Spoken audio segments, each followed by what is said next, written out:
December 6, 1992 Babur மஸ்ஜித் issue நடந்ததுலேருந்தே தக்ஷிண கர்நாடகால அப்பப்போ இந்து முஸ்லிம் riots நடக்கிறது உண்டு. காலங்கள் கடந்து போது 2009 ஜூன் 17th அன்னைக்கு அனிதா ஒரு 22 இயர்ஸ் ஓல்டு பொண்ணு காணாம போறாங்க. அனிதாவோட ஃபேமிலி, ஃப்ரெண்ட்ஸ், ஊர் ஜனங்க எல்லாரும் இவங்கள 2 நாளைக்கு தேடுறாங்க. எங்க தேடியும் இவங்களை கிடைக்கல. அப்போ அங்க இருந்த ஒரு வயசான சுவாமி, மோஸ்ட்லி ஒரு பஜ்ரங் தள் பார்ட்டிக்கு சேர்ந்தவங்களா இருந்திருக்கலாம். அவங்க ஒருவேளை அனிதாவை இங்க இருக்கிற முஸ்லிம்ஸ் தான் கடத்திருப்பாங்களோன்ட்டு சொல்றாங்க. இது கேட்ட ஊர் ஜனங்க கொந்தளிச்சு கோவமா போலீஸ் ஸ்டேஷனுக்கு போறாங்க.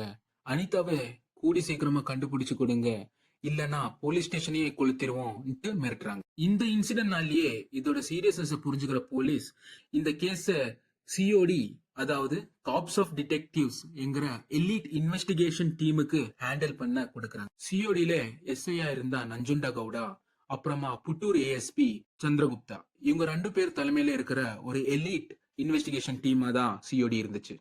அனிதாவோட ஊர்ல இருந்து ஒரு 40 கிலோமீட்டர்ஸ் தாண்டி ஆசன்ங்கிற ஊர்ல இருக்கிற பஸ் ஸ்டாப்ல இருந்து 22 இயர்ஸ் ஓல்டு ஒரு பொண்ணோட டெட் பாடி கிடைக்குது. சேம் ஏஜ்ல இருக்கிற ஒரு பொண்ணோட டெட் பாடி கிடைச்சு கூட இது அங்கிதாவா இருக்குமோ என்கிற டவுட் சிஓடி டீமுக்கு வரல.